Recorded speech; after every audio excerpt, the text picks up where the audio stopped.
Hello everyone, welcome to Techavro. Today in this video, I'm gonna show you how to unlock Facebook profile in your Android phone. Before starting the video, please subscribe to Techavro. So, let's get started. For this, you have to open your Facebook. Now open your Facebook settings. Now scroll down. Here you can see settings and privacy. Press on this. Now press on settings. Now scroll down.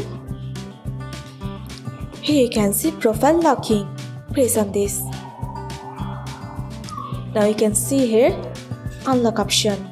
Click on it. Now click on unlock your profile. Press on OK.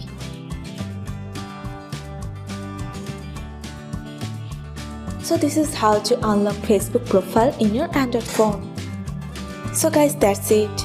You can do this. I think this video is very helpful to you.